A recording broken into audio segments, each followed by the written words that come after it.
فرزند زہرا یہ حالات برے ہیں۔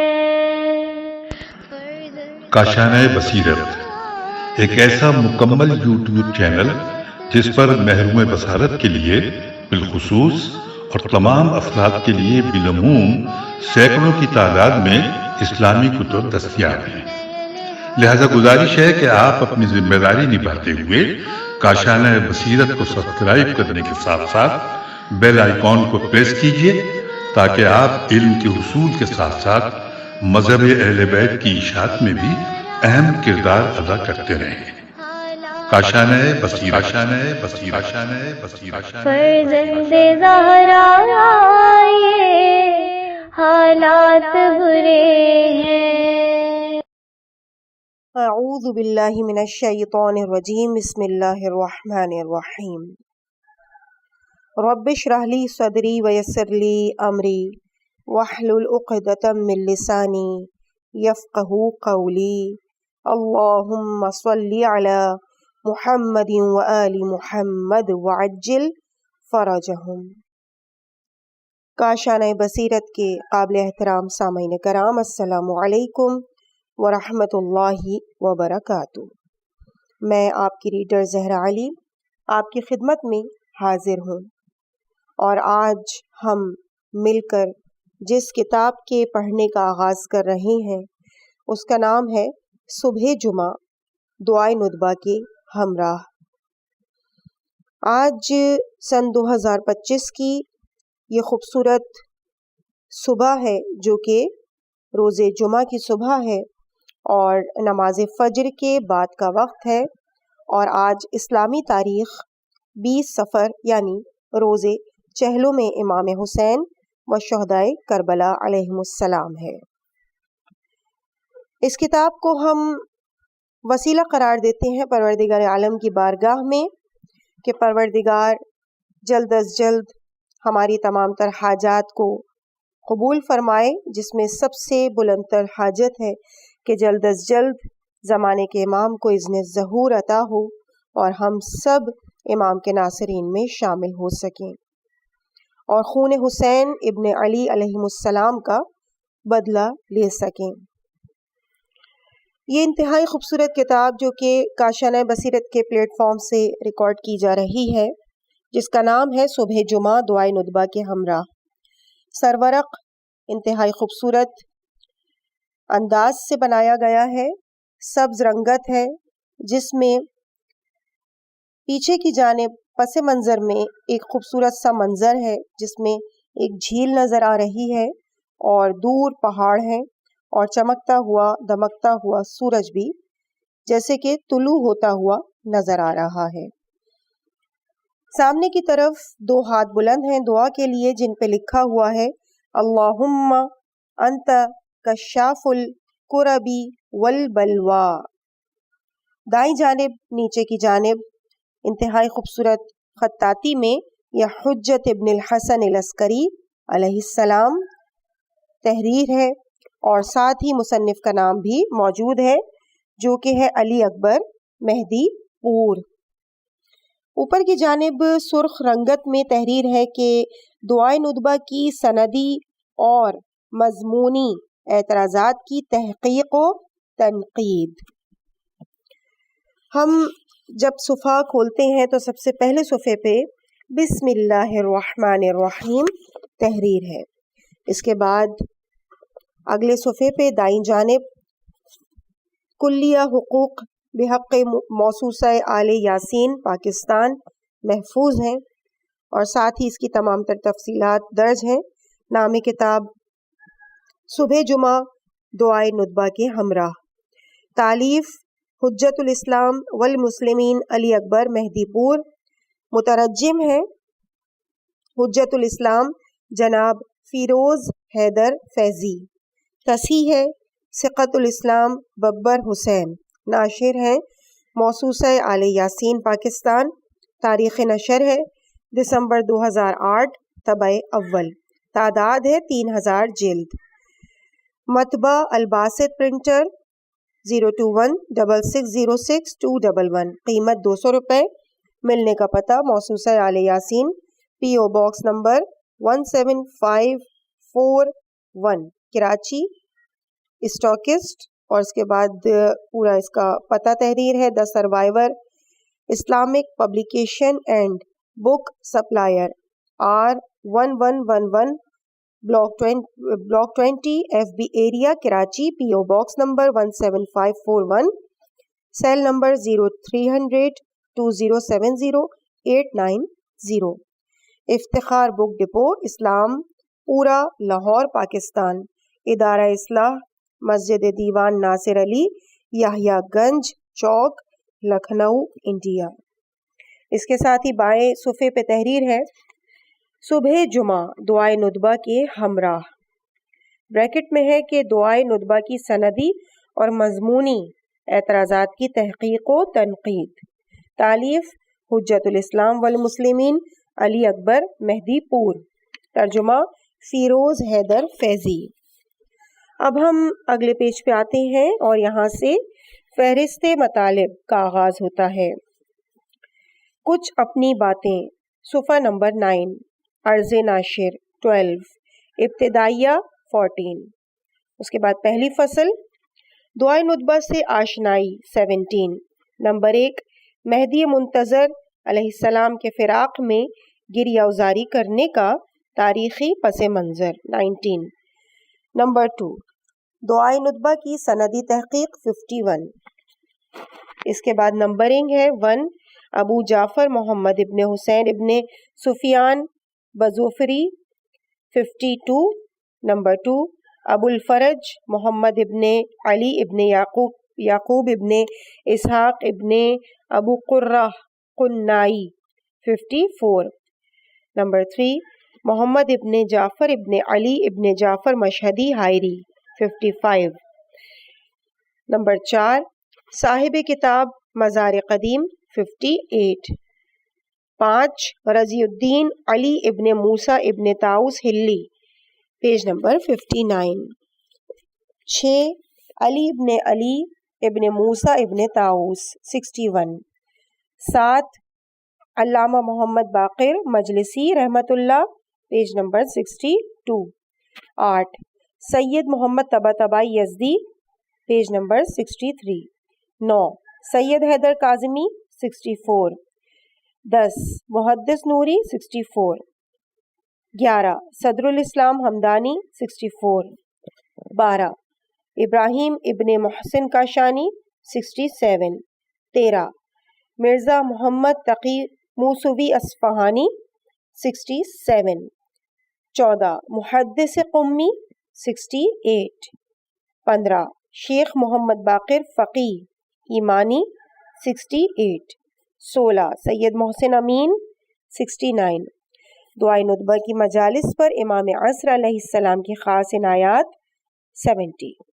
دوسری فصل اعتراضات اور اس کے جوابات 81، نمبر 1، کیا دعائے ندبہ معراج جسمانی سے تضاد رکھتی ہے 83، 2، کیا دعائے ندبہ فرقہ کیسانیہ کے عقیدوں کو بیان کر رہی ہے 105، کیسانیہ فرقے کا تاریخچہ 105، نمبر 1، کوہ رضوہ 121، نمبر 2، زو طوا 125، نمبر 3، کیا دعائے ندبہ نشہ حالت کی حامل ہے 141، 4، کیا دعائے ندبہ بدعت ہے 145، 5، کیا دعائے ندبہ عقل کے منافی ہے 148، 6، کیا دعائے ندبہ 12 ائمہ کی امامت کے عقیدے سے ناسازگار ہے 155، 7، کیا دعائے ندبہ کا معصوم سے صادر ہونا معقول ہے 156، 8، کیا دعائے ندبہ کے فقرات قرآن کے مخالف ہیں 158، 9، کیا دعائے ندبہ کے مضامین شرک آمیز ہیں 188، 10، کیا مہدیہ نامی مقامات کی تعمیر کرانا بدعت ہے 194۔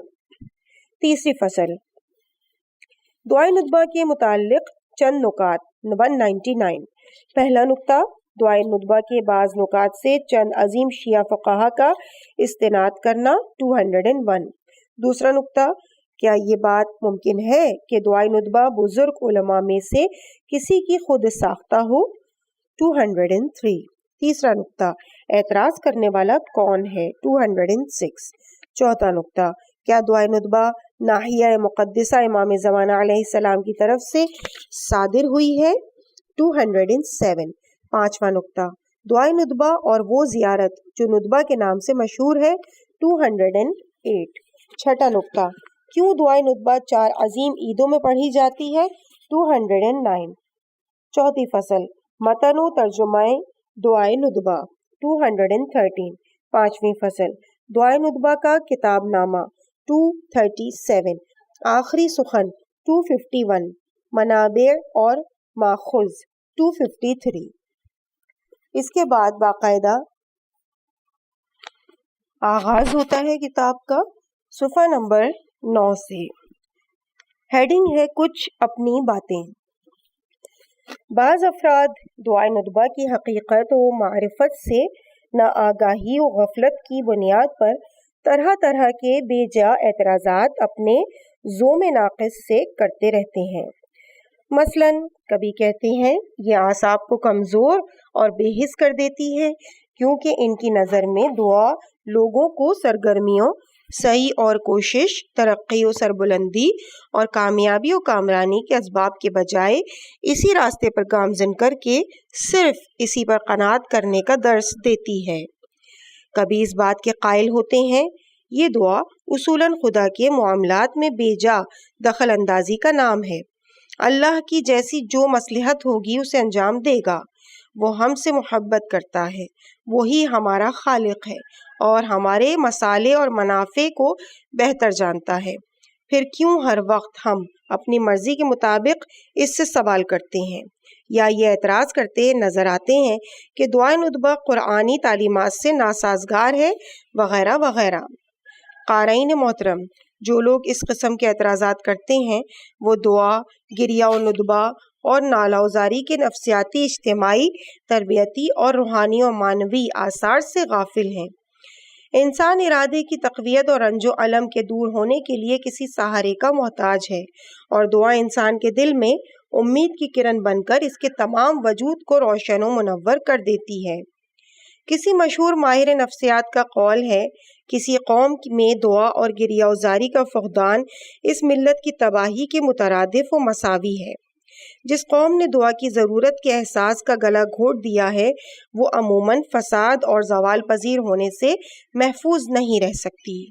البتہ اس بات کو بھی فراموش نہیں کرنا چاہیے کہ صبح کے وقت دعا اور عبادت کرنا، پھر بقیہ مکمل دن کے تمام اوقات وحشی جانوروں کی طرح گزارنا بیکار و فضول امر ہے، لہٰذا دعا کا سلسلہ مسلسل جاری رہنا چاہیے کیونکہ کہیں ایسا نہ ہو کہ انسان اس کے گہرے اثرات سے بہرہ مند نہ ہو سکے۔ مزید یہ کہ دعا انسان کے نفس میں اطمینان پیدا کرنے کے ساتھ ساتھ انسانی فکر میں اس ایک طرح کی شگفتگی اور شادابی کیفیت پیدا کرتی ہے، مزید باطنی انبساط اور سرور کا باعث ہوتی ہے، اور بس اوقات یہ انسان کے لیے شجاعت و بہادری کی روح کو برانگیختہ کرتی ہے۔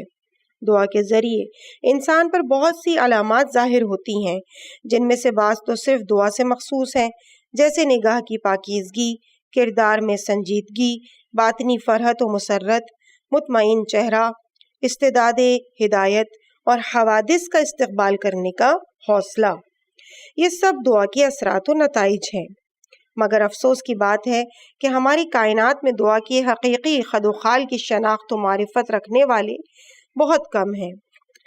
دعائے ندبہ حقیقت میں حجت زمانہ سرکار امام زمانہ عجل اللہ تعالی فرجہ شریف روحی و ارواح العالمین الفدا کے پس پردہ غیبت جمعہ کے دن پڑھی جانے والی ایک زیارت ہے جو شیعوں کے برحق اصول عقائد پر مشتمل ہے، اور وہ انہیں ان کے وظائف و ذمہ داریوں کی تعلیم دیتی ہے تاکہ صاحبان ایمان اپنے اعتقادات میں ولایت و امامت کے متعلق بھی اپنے عظیم فریضے سے غافل نہ ہوں، اور ان کے دلوں میں انتظار فرج و گشائش اور امید کی ضیاء پاشی ہوتی رہے۔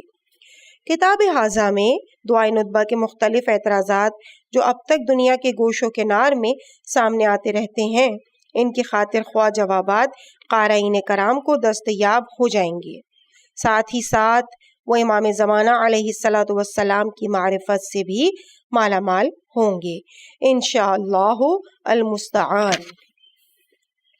اس کے بعد اگلے صفحے پہ ہیڈنگ ہے عرض ناشر۔ مبارک دعائے ندبہ قدیم الایام سے شیعوں کی توجیہات کا مرکز رہی ہے، اور حضرت صاحب الامر ارواحن الفدا کا انتظار کرنے والے طول تاریخ میں اپنے دل کی تپش کو اس دعا کی خنکی سے آرام بخشتے تھے۔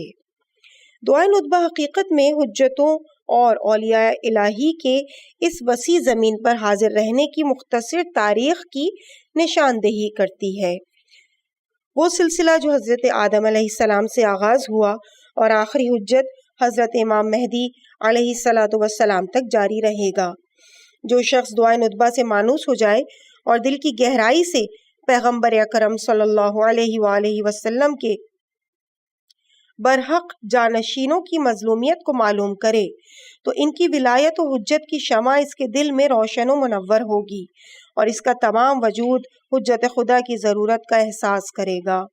دعائے ندبہ کے پڑھنے والے کو آخری حجت خدا کی غیبت کی وجہ سے جو انسانی معاشرے پر مصیبت وارد ہوئی ہے معلوم ہو جائے گی، اور وہ عظیم مصیبت جو امام معصوم علیہ السلام کے وجود سے محروم ہونے کی بنا پر عالم بشریت پر وارد ہوئی ہے، اس سے بھی واقف ہو جائے گا۔ اس لحاظ سے اس کو اس کے علاوہ کوئی چارہ کار نہیں کہ شب و روز گریہ و زاری میں بسر کرے اور موجودہ سیاہ ترین حالات میں گرفتار ہونے پر آنسو بہائے۔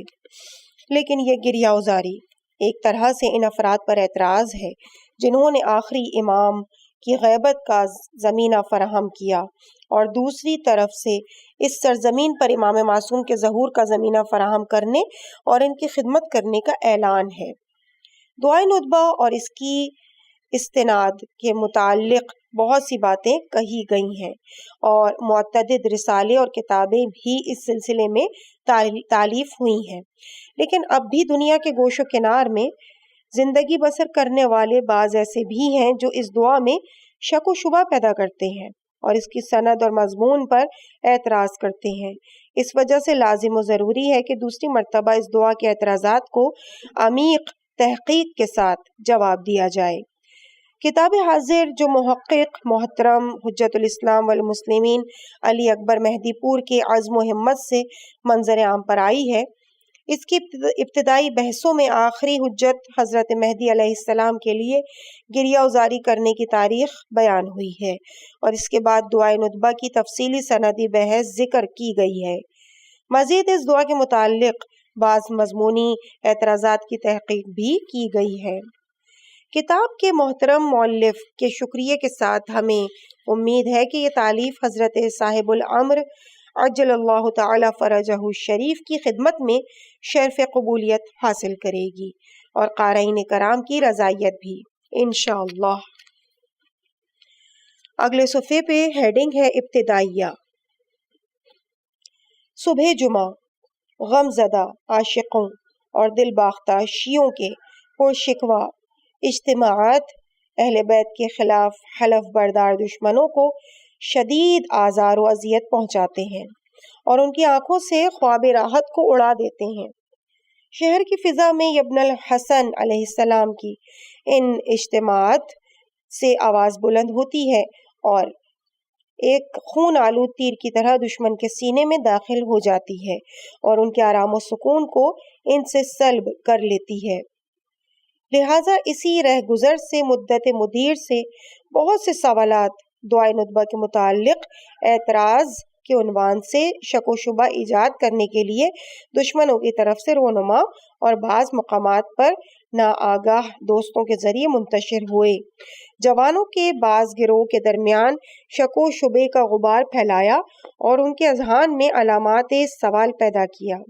ہم اس تحریر میں اس بات کے درپے ہیں کہ ان سوالات کو بیان کر کے صاف و شفاف، اسی کے ساتھ ہی ان کے استدلالی اور منطقی جوابات قارئین محترم کی خدمت میں پیش کریں۔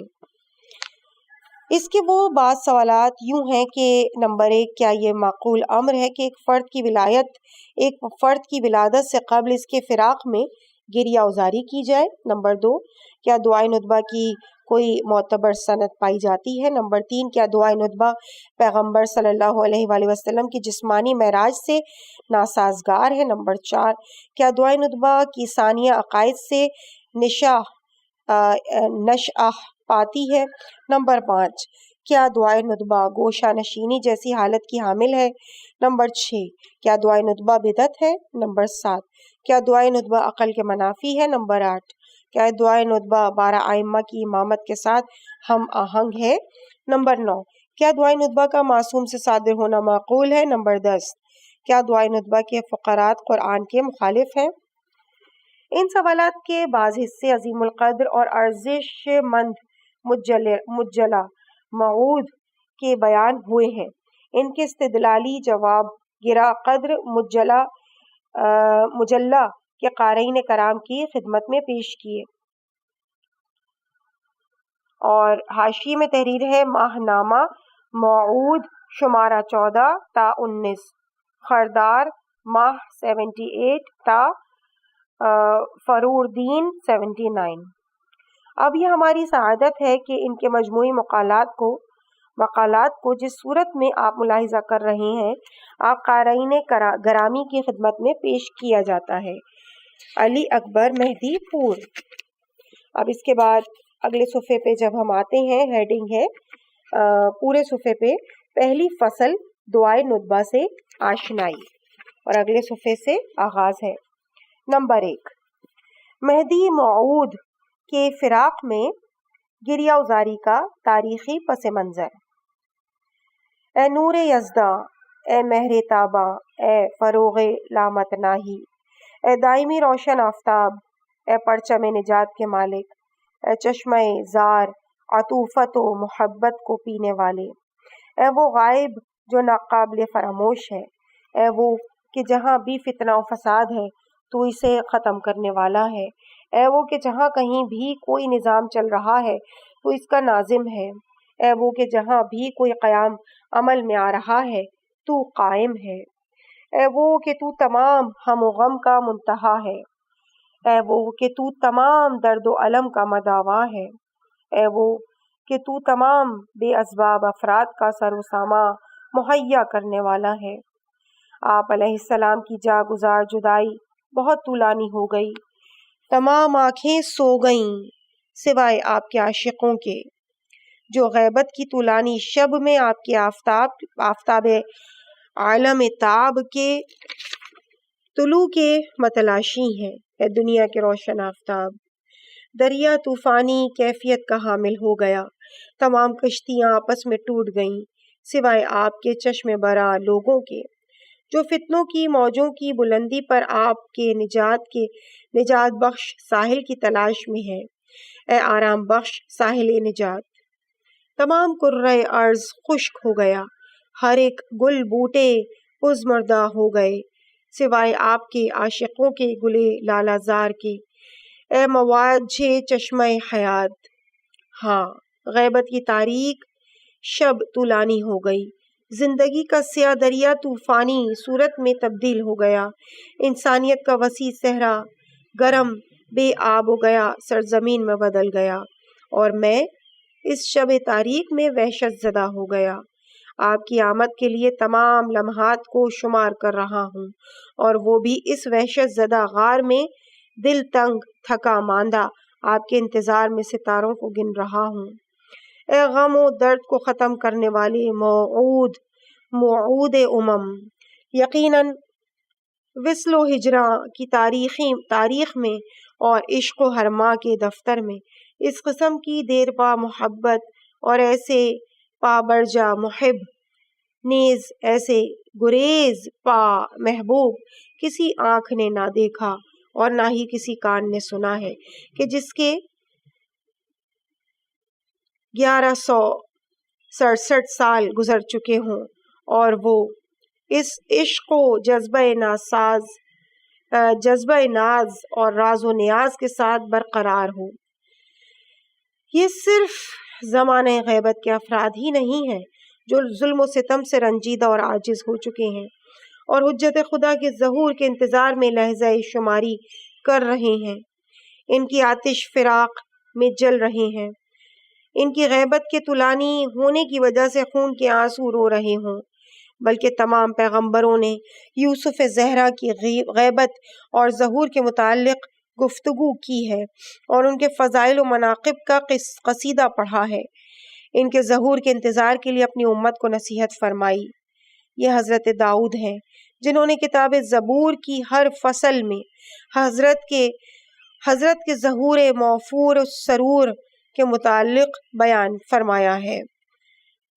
آسمانوں کی خوشی، اہل زمین کی مسرت، دریاؤں کی کڑک، صحراؤں کا وجد میں آنا، جنگلوں کے درختوں کا نغمہ سرائی کرنا، ان کے ظہور کے وقت کی خبر دی ہے۔ دنیا کا آباد ہونا، انسان اور سب کو سکون و اطمینان کی سانس میسر ہونا آپ کی بہترین حکومت میں نمایاں طور پر حاصل ہوگی۔ مزید انتظار کا حکم بھی دیا ہے۔ یہ حضرت دانیال ہیں جنہوں نے عدل و انصاف کے پھیلنے اور حضرت قائم علیہ السلام کے ہاتھوں ظلم و ستم کے ختم ہونے کی خبر دی ہے اور مردوں کی رجعت کے متعلق گفتگو کی ہے، نیز ظہور کے منتظرین کی تعریف کی ہے۔ ریفرنسز ہیں عہد عتیق، اشعیاء نبی، یہ حقوق نبی ہیں کہ جنہوں نے ظہور کی بشارت دی ہے اور آپ کی طولانی غیبت کو بیان کیا ہے اور اپنی امت سے فرمایا اگرچہ تاخیر بھی کریں پھر بھی تم ان کا انتظار کرو، اس لیے کہ یقیناً وہ آئیں گے۔ ریفرنس عہد عقیق۔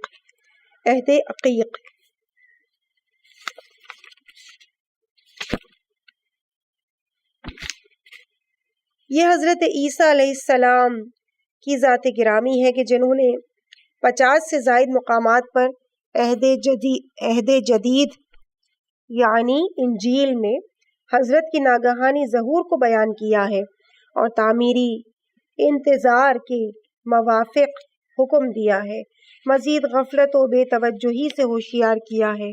چنانچہ فرماتے ہیں اپنی اپنی کمر کو باندھ لو، اپنے چراغوں کو روشن رکھو، وہ تمام غلام خوش نصیب ہیں کہ جب ان کے آقا و مولا آئیں تو انہیں بیدار دیکھیں۔ ریفرنس عہد جدید۔ اس کے علاوہ عیون اخبار الرضا، یہ رسول اکرم صلی اللہ علیہ وآلہ وسلم ہے جو شب معراج حضرت علی و فاطمہ زہرا سلام اللہ علیہا اور دوسرے ائمہ معصومین علیہم السلام کے انوار طیبہ کا مشاہدہ فرماتے ہیں۔ نیز حضرت بقیت اللہ ارواح نافدہ کے مقدس نور کا جب دیدار کرتے ہیں کہ ان کے درمیان روشن ستارے کی طرح نور افشانی کر رہے ہیں تو اللہ تعالیٰ سے عرض کرتے ہیں پروردگار یہ کون لوگ ہیں؟ خطاب ہوتا ہے یہ ائمہ ہیں اور یہ وہی قائم ہے جو میرے حلال کو حلال اور میرے حرام کو حرام کرے گا، اسی کے بدست اپنے دشمنوں، ظالموں، کافروں اور منکرین سے انتقام لوں گا۔ وہ میرے دوستوں اور آپ کے شیعوں کے لیے آرام بخش ہونے کا وسیلہ ہے۔ وہی لات و عزا قریش کے 2 بڑے بت کو تر و تازہ زمین کے اندر سے باہر لائے گا اور انہیں آگ کی نظر کرے گا۔ ریفرنس عیون اخبار رضا، شیخ صدوق، جلد نمبر 1 صفحہ نمبر 47۔ اس وقت ایک بہت طولانی حدیث کے ضمن میں فرماتے ہیں خوش نصیب ہے وہ شخص جو ان سے ملاقات کرے، خوش نصیب ہے وہ شخص جو ان کو دوست رکھے، خوش نصیب ہے وہ شخص جو ان کا معتقد ہو۔ ریفرنس ہے کمال الدین و تمام النعمہ، شیخ صدوق، جلد نمبر 1 صفحہ نمبر 268۔ اس طرح اشرف کائنات نے بھی منطق وحی سے دائمی منتظرین کی جماعت کی سوز و گراز آمیز انتظار سے پردہ اٹھایا، جیسا کہ فرمایا فَقُلْ إِنَّمَا الْغَيْبَ، آپ کہہ دیجئے کہ تمام غیب کا اختیار پروردگار کو ہے، اور تم انتظار کرو اور میں بھی تمہارے ساتھ انتظار کرنے والوں میں ہوں۔ سورہ یونس 10واں سورہ کی آیت نمبر 20۔ امام ناطق برحق حضرت امام جعفر صادق علیہ السلام نے فرمایا، اس آیت میں غیب سے مراد حجت قائم حضرت قائم ہے علیہ السلام۔ ریفرنس ینابع المودہ سلیمان بن ابراہیم قنزوزی، صفحہ نمبر 508۔ یہ امیر المومنین علی علیہ السلام ہیں کہ جنہوں نے ایک نامور خطبے میں حضرت مہدی علیہ السلام کو بعنوان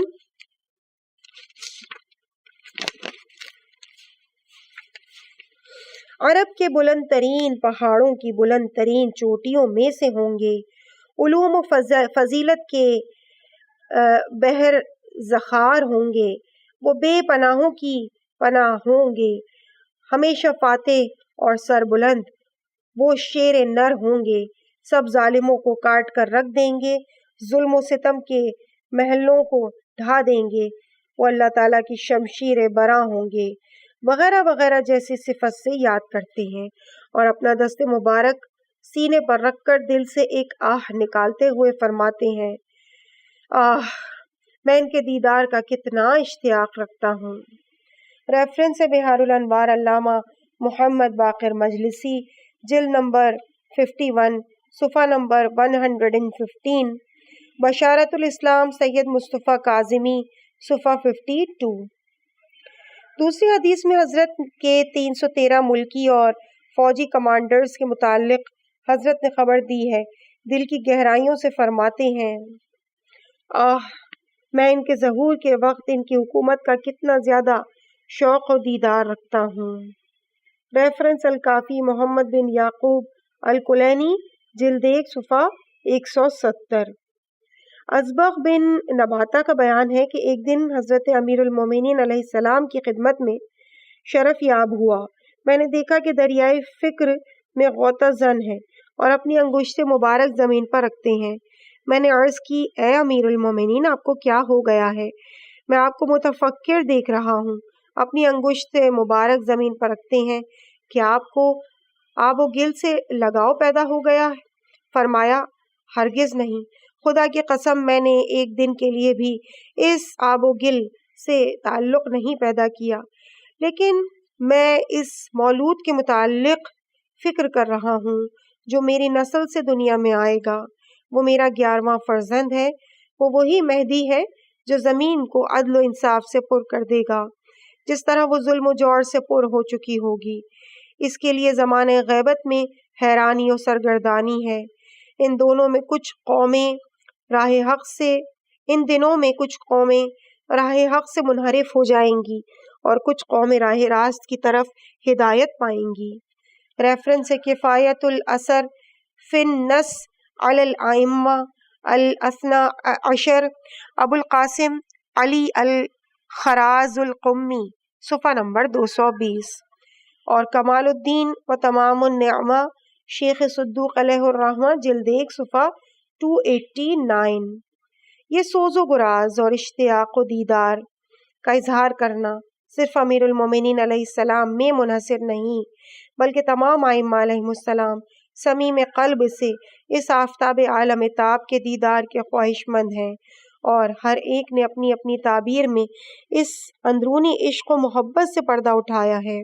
یہ سبت اکبر حضرت امام حسن مجتبیٰ علیہ السلام ہیں جو حضرت کی باعظمت حکومت کی وضاحت کے بعد بیان فرماتے ہیں کہ خوش نصیب ہیں وہ لوگ جو ان کے ایام کو درک کریں اور ان کے احکام کی اطاعت کریں۔ ریفرنس یوم الخلاص کامل سلیمان، صفحہ 374۔ اور یہ سید الشہداء حضرت امام حسین علیہ السلام ہے جو ہمیشہ اپنے خون اور طول تاریخ کے دوسرے مظلوموں کے خون کے انتقام لینے والے کی یاد میں تھے، اور حضرت کے عالمی قیام کو بیان کرتے وقت انہیں الموتور بابیہ یعنی اپنے بابا کے خون کا انتقام لینے والے سے تعبیر کرتے ہیں۔ ریفرنس ہے کمال الدین و تمام النعمہ شیخ صدوق، جلد 1، صفحہ 318۔ موتور صاحب خون اور منتقم کے معنی میں ہے۔ ریفرنس النہایہ فی غریب الحدیث والاثر ابن الاسیر، جلد 5، صفحہ 148۔ آیہ کریمہ کی تفسیر میں وَمَنْ قُتِلَ مَظْلُومًا فَقَدْ جَعَلْنَا، اور جو مظلوم قتل ہوتا ہے ہم اس کے ولی کو بدلے کا اختیار دے دیتے ہیں، لیکن اسے بھی چاہیے کہ قتل میں حد سے آگے نہ بڑھ جائے کہ اس کی بہرحال مدد کی جائے گی۔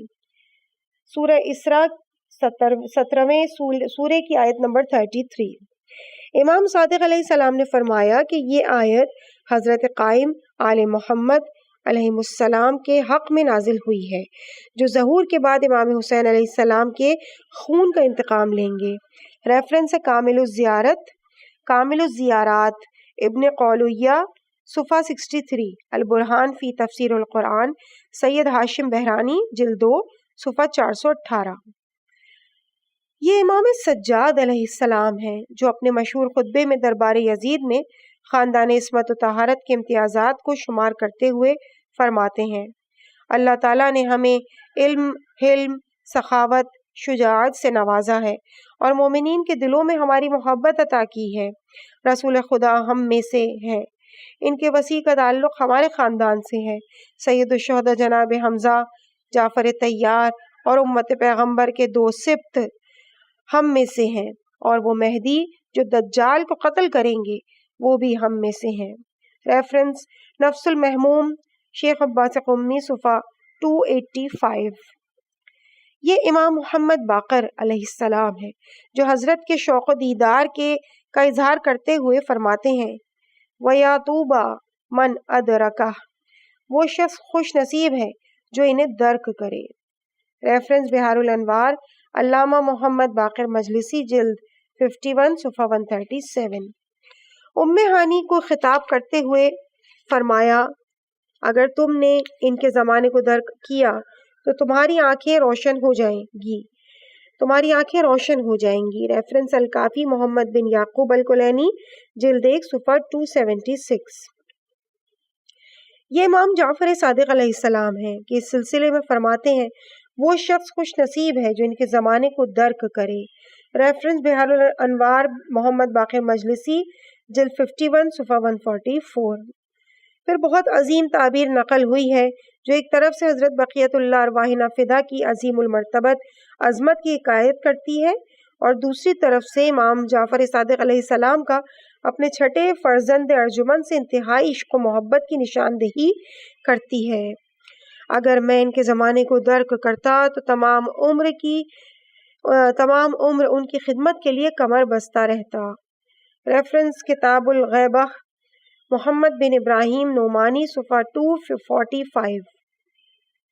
اس وقت شیعوں کی مشکلات کو زمانہ غیبت میں بیان کرتے ہوئے فرماتے ہیں، مومنین کی آنکھوں سے حضرت کے لیے آنسو کا سیلاب امٹ پڑے گا۔ ریفرنس کمال الدین و تمام النعماء شیخ صدوق جلد 2 صفحہ 347۔ کتاب الغیبہ محمد بن ابراہیم نعمانی صفحہ 152۔ لیکن حضرت امام جعفر صادق علیہ السلام نے حضرت بقیت اللہ ارواحنا فدا کے فراق میں کس قدر اشک فشانی کی سوائے خدا کے کوئی نہیں جانتا۔ سدیر سیرفی کہتے ہیں کہ ایک مرتبہ ہم مفضل ابو بصیر ابان اور اپنے مولا امام جعفر صادق علیہ السلام کی خدمت اقدس میں حاضر ہوئے تو دیکھا آپ علیہ السلام زمین پر بیٹھے ہوئے ہیں اور کاندھے پر ایک اونی خیبری ابا ہے جس کی آستینیں چھوٹی چھوٹی ہیں، اور اس طرح گریہ فرما رہے ہیں جیسے کوئی ماں اپنے فرزند کی میت پر گریہ کرتی ہے۔ آپ کے چہرے انور سے غم و اندوہ کے آثار نمایاں اور رخساروں کا رنگ بالکل متغیر تھا، اور پرخون دل اور شدت غم سے آنسوؤں کا سیلاب آپ کے رخساروں پر بہہ رہا ہے اور اس طرح مناجات کر رہے ہیں، اے میرے سید و سردار، آپ کی غیبت نے میری آنکھوں سے نیند اڑا دی، عرصہ حیات مجھ پر تنگ کر دیا، میرے دل کا سکون جاتا رہا۔ سدیر کا بیان ہے کہ امام صادق علیہ السلام کو اس پریشانی کے عالم میں دیکھ کر میری عقل جاتی رہی اور کلیجہ پاش پاش ہو گیا کہ کون سی جان لیوا مصیبت حجت خدا کے سر پر آ گئی، کون سا افسوسناک عظیم واقعہ ان کے لیے رونما ہوا۔ ہم نے عرض کیا اے خیر خلق کے فرزند، آپ کے لیے یہ کون سا حادثہ پیش آ گیا کہ اس طرح آپ کی آنکھوں سے آنسوؤں کا سیلاب بہہ رہا ہے اور آپ کے مبارک آنسو ابر بہاری کی طرح آپ کے چہرے پر رواں دواں ہیں؟ کس عظیم واقعے کی بنا پر اس طرح کے سوگ میں بیٹھے ہوئے ہیں؟ حضرت امام صادق علیہ السلام نے یہ سن کر لرزتے ہوئے دل کی گہرائیوں سے ایک سرد آہ بھری اور ہماری طرف رخ کر کے فرمایا، آج صبح میں نے کتاب جفر دیکھی جو قیامت تک کے علم منایا والبلایا اور علم ما کانو ما یکون یعنی خواب اور آزمائشوں نیز جو کچھ ہو چکا اور ہونے والا ہے ان امور کے علم پر مشتمل ہے، اور جو اللہ تعالیٰ نے حضرت محمد صلی اللہ علیہ وآلہ وسلم اور آپ کے بعد ائمہ طاہرین کے لیے مخصوص فرما دی ہے۔ اس میں ہم نے اپنے قائم کی ولادت، ان کی طولانی غیبت، طول عمر اور زمانۂ غیبت میں مومنین کے مصائب، لوگوں کے دلوں میں شک و شبے کا پیدا ہونا، اکثر لوگوں کا دین اسلام سے منحرف ہو جانا اور ہر انسان کا اپنے گلے سے اسلام، اس میں ہم نے اپنے قائم کی ولادت، ان کی طولانی غیبت، طول عمر اور زمانۂ غیبت میں مومنین کے مصائب، لوگوں کے دلوں میں شک و شبے کا پیدا ہونا، اکثر لوگوں کا دین اسلام سے منحرف ہو جانا اور ہر انسان کا اپنے گلے سے اسلام کی حبل متین کا اتار پھینکنا دیکھا ہے۔ میرا دل اس زمانے کے لوگوں کے لیے جل رہا ہے اور غم و اندوہ کی موجوں نے میرے جسم کو گھیر لیا ہے۔ ریفرنس ہے کتاب الغیبتہ، محمد ابن حسن توسی یعنی شیخ توسی علیہ الرحمہ، صفحہ نمبر 167۔ اس زمانے کے شیعوں کے حالات نے کے مطالعے نے امام صادق علیہ السلام کی کیفیت کو یوں متغیر کر دیا، ان کے چہرے مبارک پر سیل اشک رواں ہو گئے، لیکن ہمارے پاس تو امام کی طرح وہ استحکام اور مقاومت و پائیداری نہیں ہے، اور ہم زمانے کی تلخ حوادث کا بار سنگین اپنے شانوں پر محسوس کر رہے ہیں۔ اس وقت ہمارا کیا حال ہوگا، یا یہ کہ کیوں ہم حیران و پریشان ہو کر صحرا میں نہیں چلے جاتے اور ہمارے دل کی آتش اس عالم ہستی کو آگ کی نظر کیوں نہیں کرتی؟ کیوں اسی دلیل اور علت کی بنا پر عظیم واقعے کی مصیبت کی گہرائی کو جیسا درک کرنا چاہیے محسوس نہیں کرتے؟ یہ امام موسیٰ کاظم علیہ السلام ہے جو امام عصر علیہ السلام کے غیبت کے متعلق بیان کرتے ہوئے اپنے بڑے بھائی علی ابن جعفر سے فرماتے ہیں، یہ غیبت صرف اللہ تعالیٰ کی طرف سے ایک آزمائش ہوگی، اس کے ذریعے وہ اپنے بندوں کا امتحان لے گا۔ اور جب علی ابن جعفر مزید وضاحت طلب کرتے ہیں تو فرماتے ہیں، تمہاری عقلیں کوتاہ ہیں، تم اس کا تصور بھی نہ کر سکو گے کہ تمہاری عقل و فہم اتنی کم ہے کہ اس کی متحمل نہ ہو سکے گی، لیکن اگر تم لوگ اس زمانے تک زندہ رہے تو اس کو خود ہی دیکھ لو گے۔ ریفرنس ہے کمال الدین و تمام النعمہ، شیخ صدوق علیہ الرحمہ، جلد نمبر 2، صفحہ نمبر 360۔ یہ حضرت امام رضا علیہ السلام ہے جو حضرت کی طولانی غیبت کو یاد کر کے فرماتے ہیں، اس کے لیے تمام زمین و آسمان میں بسنے والے عاشقین گریا کریں گے، ہر مرد و زن اس کے لیے محزون اور سب آہوزاری کریں گے۔ ریفرنس بحار الانوار، محمد باقر مجلسی، جلد نمبر 51، صفحہ نمبر 152۔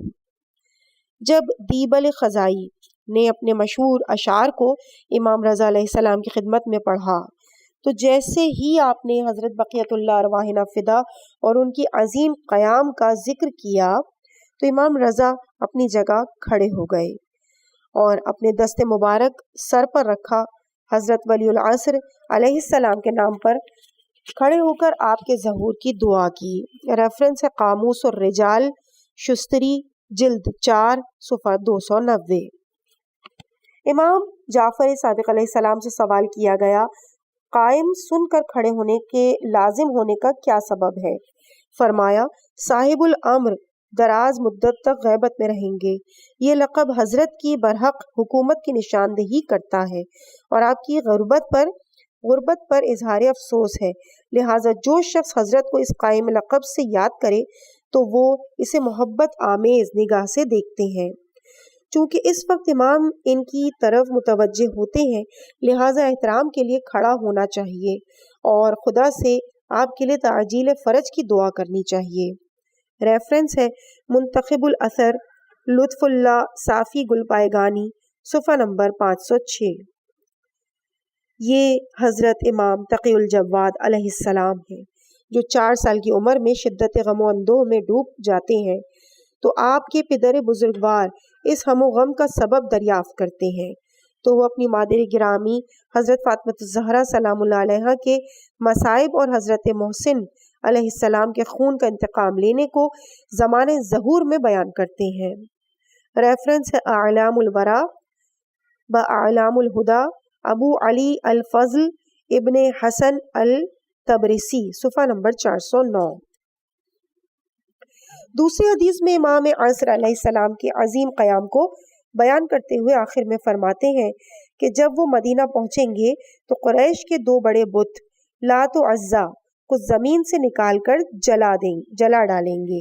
ریفرنس حلیت الابرار فی احوال محمد وآل الاطہار، جلد نمبر 2 صفحہ نمبر 598، بیت الاحزان شیخ عباس قمی، صفحہ 100۔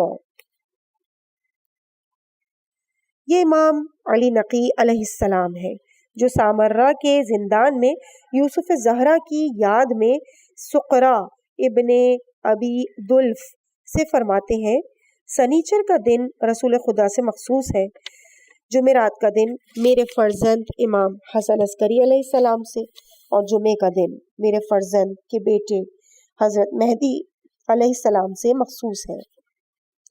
ریفرنس کمال الدین و تمام النعمہ شیخ صدوق، جلد 2 صفحہ 383۔ یہ امام حسن عسکری علیہ السلام کی ذات گرامی ہے کہ سامرہ کے زندان میں اپنے فرزند ارجمن کی یاد میں نغمہ سرائی کرتے ہوئے اس بیت کو پڑھتے ہیں۔ ترجمہ: جو قوت بازو کا حامل ہوتا ہے وہ اپنے حقوق اخذ کر لیتا ہے، بے شک ذلیل وہ شخص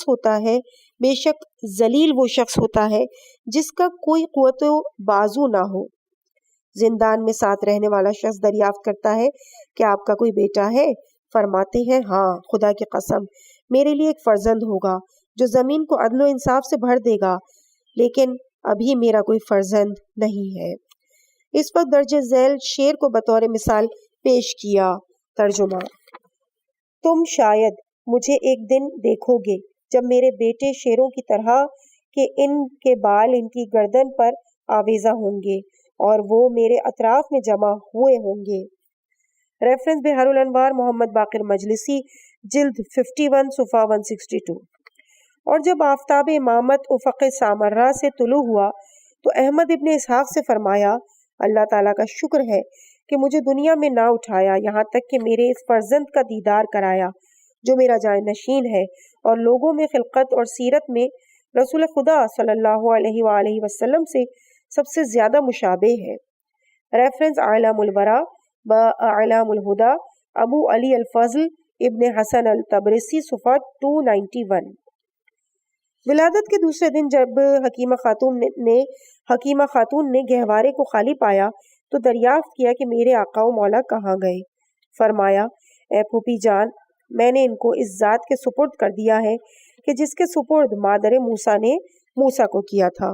ریفرنس کتاب الغیبہ شیخ توسی، صفحہ نمبر 237۔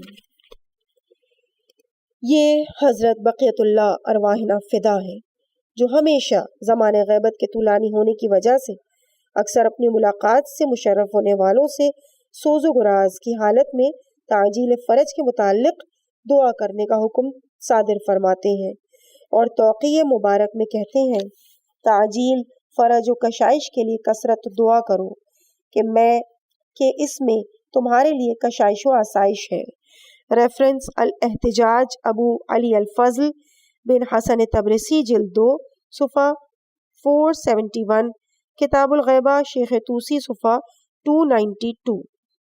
محمد ابن عثمان دوسرے نائب خاص حضرت کا باب المستجار میں دیدار کرتے ہیں کہ وہ غلاف کعبہ کو پکڑ کر دعا گو ہیں، اللہم انتقم من اعدائی، خدایا میرے دشمنوں سے میرا انتقام لے۔ ریفرنس بہار الانوار محمد باقر مجلسی، جلد 52 صفحہ 30۔ اور جب حضرت کی خدمت میں آخری مرتبہ پہنچتے ہیں تو حضرت کے وجود اقدس کا خانہ کعبہ کے کنارے مشاہدہ کرتے ہیں کہ پروردگار کی طرف دست بدعا ہو کر عرض کرتے ہیں، خدایا جو مجھ سے وعدہ ہے کیا وفا کر۔ ریفرنس اعیان الشیعہ السید المحسن الامین عاملی، جلد 2 صفحہ 71۔ یہ مختصر اشارہ ائمہ دین کی سیرت اور مذہب کے پاسبانوں کے متعلق تھا، جو گزشتہ انبیاء، خود ذات پیغمبر اکرم صلی اللہ علیہ وآلہ وسلم، امیر المومنین علیہ السلام اور بقیہ ائمہ معصومین علیہم السلام آفتاب امامت کے طلوع ہونے سے صدیوں پہلے شدید عشق و محبت اپنے دل میں پوشیدہ رکھے ہوئے تھے اور حضرت کے فراق میں تڑپ رہے تھے، نیز کبھی اس ماں کی طرح آنسو بہاتے تھے جس نے اپنے جوان سال بچے کا داغ دیکھا ہو۔ ان کی یاد کے ذریعے عشق و محبت کا اظہار کرتے تھے اور ان کے دیدار کے مشتاق ہوتے تھے، اور جو افراد حضرت کے جمال آرائے عالم کے دیدار کی توفیق حاصل کریں گے ان پر رشک کرتے تھے۔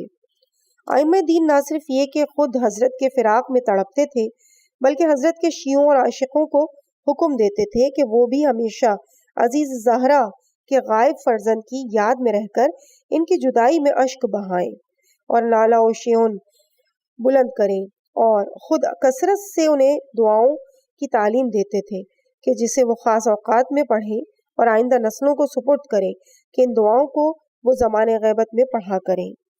یہ دعائیں حدیثی اور فقہی مصادر میں مختلف زمانوں اور صدیوں میں ضبط تحریر میں آ چکی ہیں، اور حضرت تمام شیعہ عاشق مشاہد مشرفہ اور مقامات مقدسہ میں مختلف اوقات میں حضرت بقیت اللہ ارواحنا فدا سے اظہار عقیدت کے وقت ان دعاؤں کے ذریعے اپنے آقا و مولا سے راز دل کہتے ہیں، غیبت کے طولانی ہونے کا شکوہ کرتے ہیں، آپ کے جمال پر نور کے شوق دیدار کا اظہار کرتے ہیں، اپنے کعبہ مقصود کے فراق میں نالہ و شیون کی صدائیں بلند کرتے ہیں۔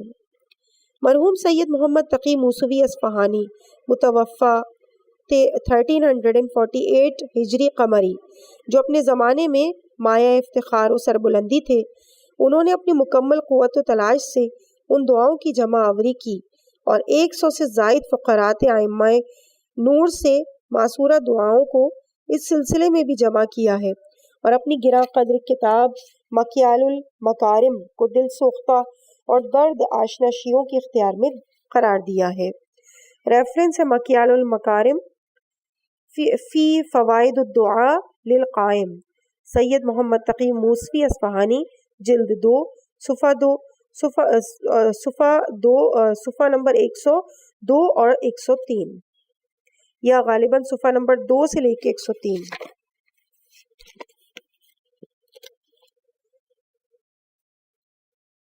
مؤلف کتاب کے مقدمے میں وضاحت فرماتے ہیں کہ میں ایک شب عالم خواب میں حضرت بقیت اللہ العظم ارواحنا فدا کی خدمت میں حاضر ہوا تو حضرت نے فرمایا کہ اس کتاب کو تحریر کرو، عربی میں لکھو اور اس کا نام مکیال المکارم فی فوائد الدعاء للقائم رکھو۔ ریفرنس گزشتہ احوال، جلد نمبر 1 صفحہ نمبر 4۔ یہ کتاب حسن اتفاق سے فارسی میں بھی ترجمہ ہو چکی ہے اور عام قارئین کی دست رس میں ہے۔ ریفرنس رجوع کریں مکیال المکارم سید محمد تقی موسوی اصفہانی، ترجمہ سید مہدی حائری۔ ان دعاؤں میں سب سے جذاب، قابل توجہ، جامع ترین اور پرسوز ترین دعائے ندبہ ہے، جسے حضرت کے عاشقین ہر جمعے کی صبح ہر شہر اور دیہات میں جمع ہو کر خاص سوز و گراز کے ساتھ اس دعا کو پڑھتے ہیں اور اپنے محبوب اور ہر دل عزیز سے اپنے راز دل کو بیان کرتے ہیں، نیز اپنے بہترین لہن اور ابن الحسن کے نغموں کی صدائے بازگشت کو بہت زیادہ نورانی اور مانوی فضا میں سنتے ہیں۔ ساتوں آسمانوں کے فرشتوں کو گواہ بناتے ہیں کہ غیبت کی تاریک شب سے عاجز اور تھک چکے ہیں اور صبح امید کے اشتیاق میں لحظہ شماری کر رہے ہیں۔ امام محمد باقر علیہ السلام نے آیہ کریمہ واللیل اذا یغشا والنہار اذا تجلی، رات کی قسم جب وہ دن کو ڈھانپ لے اور دن کی قسم جب وہ چمک جائے۔ ریفرنس سورہ لیل آیت نمبر 1 اور 2 کی تفسیر میں فرمایا، اس جگہ واللیل اذا یغشا سے مراد باطل حکومتیں ہیں کہ جنہوں نے اپنے دور حکومت میں امیر المومنین علیہ السلام کی ولایت و خلافت کے مقابلے میں قیام کیا، عرصہ عالم کو اپنی جولان گاہ قرار دیا، اور والنہار اذا تجلی سے مراد ہم اہل بیت میں سے امام قائم علیہ السلام کے ظہور کا دن ہے کہ جب وہ ظہور کریں گے تو باطل حکومتوں کو صفحہ ہستی سے خاتمہ کر دیا جائے گا۔ ریفرنس تفسیر القمی علی ابن ابراہیم قمی، جلد نمبر 2، صفحہ نمبر 425۔ عزیز سامعین، اس مقام پہ ہم ریڈنگ کو یہیں پہ مکمل کرتے ہیں۔ انشاءاللہ اس سے اگلے پارٹ میں آگے ریڈنگ کو کنٹینیو کیا جائے گا پیج نمبر 40 سے۔ مجھے اپنی دعاؤں میں یاد رکھیے گا۔ والسلام علیکم ورحمۃ اللہ وبرکاتہ۔